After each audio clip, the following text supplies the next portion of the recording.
오늘도 살아계신 하나님의 은혜가 여러분들의 삶 가운데 함께 하시기를 주님의 이름으로 간절히 축원합니다. 오늘은 대강절 말씀 기도의 마지막 날입니다. 오늘 우리에게 주시는 하나님의 말씀은 누가복음 18장 35절에서 43절까지 말씀입니다. 제가 말씀을 봉독할 때 여러분도 함께 말씀을 보시기 바랍니다. 여리고에 가까이 가셨을 때에 한 맹인이 길가에 앉아 구걸하다가 무리가 지나감을 듣고 이 무슨 일이냐고 물은데 그들이 나사렛 예수께서 지나가신다 하니 맹인이 외쳐 이르되 다윗의 자손 예수여 나를 불쌍히 여기소서 하거늘 앞서가는 자들이 그를 꾸짖어 잠잠하라 하되 그가 더욱 크게 소리질러 다윗의 자손이여 나를 불쌍히 여기소서 하는지라. 예수께서 머물러 서서 명하여 데려오라 하셨더니 그가 가까이 오매 물어 이르시되 내게 무엇을 하여 주기를 원하느냐. 이르되 주여 보기를 원하나이다. 예수께서 그에게 이르시되 보라 내 믿음이 너를 구원하였느니라 하시매 곧 보게 되어 하나님께 영광을 돌리며 예수를 따르니 백성이 다 이를 보고 하나님을 찬양하니라. 아멘. 오늘 우리가 함께 읽은 이 말씀은 예수님께서 여리고에서 만난 맹인을 고쳐주신 그런 내용을 담고 있는 본문입니다. 이 본문은 마태복음과 마가복음에도 사실 기록이 되어 있습니다. 그런데 내용이 조금씩 다릅니다. 예를 들면 마태복음에는 이 맹인이 2명으로 그렇게 기록이 되어 있고 또 마가복음에는 이 맹인의 이름이 바디메오였다라고 기록하고 있는 것을 우리가 확인할 수가 있습니다. 그렇지만 이 세 복음서에 기록된 이 본문은 예수님께서 맹인을 고쳐주셨다는 것에 대해서는 틀림이 없습니다. 똑같이 기록하고 있다는 것이죠. 오늘 본문의 36절을 보니까 이제 이렇게 기록하고 있습니다. 무리가 지나감을 듣고 이 무슨 일이냐고 물은데 한 맹인이 길가에서 구걸을 하고 있다가 한 무리의 사람들이 이렇게 지나가는 소리를 들은 겁니다. 앞을 볼 수는 없으니까 소리만 들은 것이죠. 그리고 나서 옆에 있는 사람들에게 물어봤습니다. 도대체 무슨 일이길래 누가 지나가길래 사람들이 이렇게 웅성대느냐 이런 식으로 물어봤겠죠. 그리고 이런 질문에 대해서 옆에 있는 사람들이 이 맹인에게 대답을 해줍니다. 37절을 보니까 이렇게 기록합니다. 그들이 나사렛 예수께서 지나가신다 하니 뭐라고 대답한 걸까요? 나사렛 예수라는 분이 지금 지나가고 계신다. 그래서 사람들이 많이 몰려들었고 그렇게 사람들이 많이 몰려들어서 웅성웅성 되는 것이다. 아마 이렇게 이야기를 해줬을 겁니다. 그런데 그런 사람들의 이야기를 듣자마자 이 맹인은 예수님을 큰 소리로 부릅니다. 오늘 본문의 38절 말씀입니다. 맹인이 외쳐 이르되 다윗의 자손 예수여 나를 불쌍히 여기소서 하거늘. 예수님께서 지나가신다는 소리를 듣자마자 이 맹인은 다윗의 자손 예수여 하고 예수님을 불렀다는 것이죠. 여러분, 이 말씀을 우리가 자세히 살펴보면 사람들이 예수님을 부른 호칭과 이 맹인이 예수님을 부른 호칭이 서로 다르다는 것을 알 수가 있습니다. 먼저 사람들은 예수님을 뭐라고 불렀습니까? 나사렛 예수라고 불렀습니다. 그런데 이 나사렛 예수라는 말은 나사렛에서 태어나신 예수님 이런 뜻이고 조금 더 나아가서 이야기를 하자면 신비로운 기적을 일으키시는 그런 어떤 특별한 선생님 같은 분, 이 정도의 의미를 담고 있다고 볼 수 있습니다.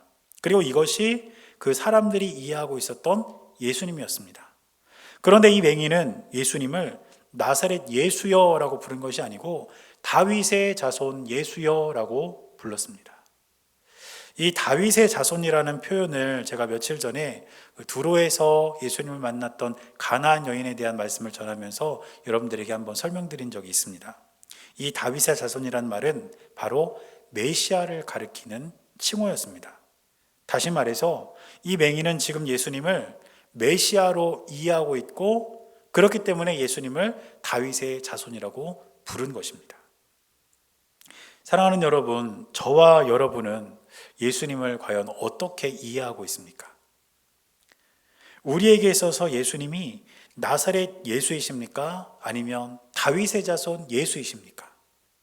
저는 우리가 우리 예수님을 이해하고 또 우리 예수님을 부를 때 다윗의 자손 예수, 다시 말해서 우리를 구원하실 메시아로 우리 주님을 부를 수 있게 되기를 축복합니다. 그리고 이제 예수님은 그렇게 예수님을 간절한 마음으로 다윗의 자손이라 부르는 그 맹인을 향해서 말씀하십니다. 오늘 본문의 41절을 보니까 이렇게 기록합니다. 내게 무엇을 하여 주기를 원하느냐? 이르되 주여 보기를 원하나이다. 지금 예수님께서는 맹인에게 내가 너한테 무엇을 해주기를 원하니? 이렇게 물으신 겁니다. 그리고 그 예수님의 질문 앞에서 이 맹인은 뭐라고 대답했습니까? 망설이지 않고 주님 보기를 원합니다. 이렇게 대답했다는 것이죠. 그런데 여러분, 이 맹인이 구걸을 할 때 사람들에게는 무엇을 구했을까요? 아마 음식을 구했을지 모릅니다. 배가 고프니까 또 맹인이라서 뭘 할 수가 없으니까 내가 너무 배가 고픈데 먹을 걸 좀 주십시오. 이렇게 사람들에게 요청을 하고 그 먹을 것을 원했을 거예요. 또 어쩌면 돈을 원했는지도 모릅니다. 나에게 돈을 좀 주십시오. 내가 옷이 이렇게 다 떨어져서 내가 입을 것이 없습니다. 돈을 좀 주십시오. 아마 이렇게 사람들에게 돈을 원했는지도 모르죠.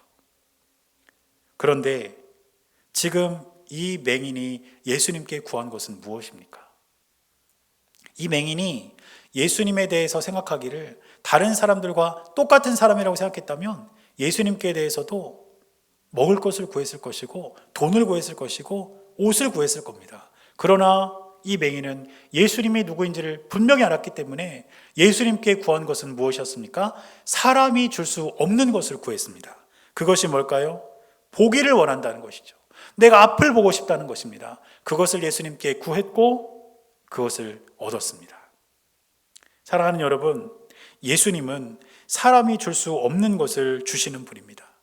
우리의 삶 가운데 찾아오셔서 사람이 줄 수 없는 것을 주시고 우리의 삶을 채워주시는 분이 바로 주님이라는 것을 기억하시기를 바랍니다. 여러분, 그렇다면 사람이 줄 수 없는 것 중에 가장 귀하고 가장 복되고 가장 값진 것은 무엇일까요? 그것은 다름 아닌 구원입니다. 그래서 오늘 본문의 42절을 보면 예수님께서는 맹인에게 이렇게 말씀하셨습니다. 예수께서 그에게 이르시되 보라 내 믿음이 너를 구원하였느니라 하시매. 지금 예수님께서는 맹인에게 내 믿음이 너를 구원했다 이렇게 분명하게 선언하셨습니다. 그런데 여기서 예수님께서 말씀하신 이 구원이라는 말에는 크게 두 가지 의미가 있습니다.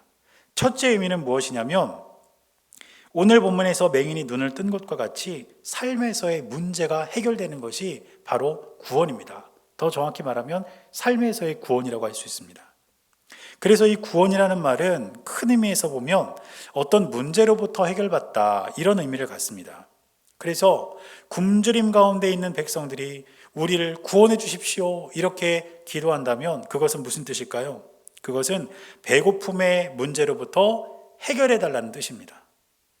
또 다른 나라의 침략을 받은 백성들이 하나님께 하나님 우리를 구원해 주십시오 이렇게 기도한다면 그건 또 어떤 뜻이겠습니까? 그것은 전쟁의 문제로부터 우리를 구해달라는 것, 전쟁의 문제로부터 우리를 해결해달라는 것, 바로 그것을 의미한다는 것이죠. 따라서 구원이라는 것은 큰 의미에서 볼 때 삶에서 일어나는 여러 문제들로부터 해결받는다는 것을 뜻하는 겁니다. 그리고 이 맹인은 눈을 뜸으로 인해서 앞을 볼 수 없는 문제로부터 해결을 받은 것이죠. 이처럼 삶에서 일어나는 문제로부터 해결받는 것, 이것이 바로 삶에서의 구원입니다. 이것이 구원의 첫 번째 의미라고 볼 수 있습니다. 그러나 이것보다 더 중요한 구원이 있습니다. 그리고 맹인은 그에 덧붙여서 훨씬 더 중요한 구원을 받았습니다. 그 구원이 무엇이냐면 예수 그리스도를 믿고 죄사함을 받아 영원한 하나님의 나라에 들어갈 수 있게 된 것, 바로 그 구원입니다. 육체적인 구원만 받은 것이 아니라 영적인 구원 또한 받게 되었다는 것입니다. 그리고 이 맹인이 그렇게 구원받은 뒤에 한 행동이 무엇일까요? 오늘 본문의 43절을 보니까 이렇게 기록합니다. 곧 보게 되어 하나님께 영광을 돌리며 예수를 따르니 백성이 다 이를 보고 하나님을 찬양하니라. 이 맹인은 먼저 하나님께 영광을 돌립니다. 그런 다음에 예수님을 따랐습니다. 사랑하는 여러분, 오늘 이 맹인이 있던 자리는 완전한 구원을 얻은 자리였습니다. 자신의 삶의 문제를 해결받고 삶의 구원을 얻었을 뿐 아니라 영적인 구원을 받고 영원한 하나님 나라의 백성이 되었다는 것입니다. 저는 저와 여러분들에게도 이러한 완전한 구원의 은혜가 있게 되시기를 주님의 이름으로 간절히 축원합니다. 우리 주 예수님께서 우리 삶의 자리에 찾아오셔서 우리의 삶의 문제를 해결해 주시고 삶의 문제로부터 우리를 구원해 주시는 놀라운 은혜가 있게 되시기를 바랍니다. 그런가 하면 이미 우리가 예수 그리스도를 나의 구주로 영접했다면 예수님께서 나의 죄를 사하시고 그러므로 인해 저와 여러분들이 구원받고 하나님 나라 백성이 되었고 하나님의 자녀가 되었으며 앞으로 영원한 주님의 나라를 누릴 수 있게 되었다는 이 구원의 기쁨을 다시 한번 되새기며 감사할 수 있는 저와 여러분들이 될 수 있기를 바랍니다. 그래서 거기서 더 나아가서 이제 우리는 그러한 구원에 대한 기쁨을 가지고 하나님께 영광을 돌리고 예수님을 따르며 평생 주님의 은혜 안에 살아갈 수 있는 우리 모두의 삶이 될 수 있기를 간절히 바랍니다. 이제 오늘도 우리가 함께 기도하며 이 하루를 살아가기를 원하는데 먼저 우리가 기도할 것은 예수님께서 우리 삶에 찾아오셔서 우리 삶의 문제를 해결해 주시기를 우리가 함께 기도하기를 원합니다. 하나님, 지금 내 삶에 이런 어려움, 이런 문제가 있는데 주님, 내 삶에 찾아오셔서 삶에서 일어나는 그 구원을 나도 경험하게 해주십시오. 우리 이렇게 기도하기를 원하고, 두 번째로 기도할 것은 우리를 죄에서 구원하시고 하나님 나라에 들어갈 수 있도록 하나님 자녀 삼아주신 그 은혜에 대해서 우리가 잊지 않고 늘 감사하며 살아갈 수 있게 해달라고 우리가 또한 함께 기도하기를 원합니다. 그래서 이 두 가지 기도 제목을 가지고 함께 기도하면서 오늘도 우리 주님 안에서 승리하며 살아가는 귀한 한 날이 될 수 있기를 주님의 이름으로 간절히 축원합니다. 여러분, 열흘간의 대강절 말씀 기도회를 통해서 여러분들과 함께 말씀을 나누고 또 매일 두 가지 기도 제목을 함께 나누면서 우리가 열흘 이렇게 지나왔습니다.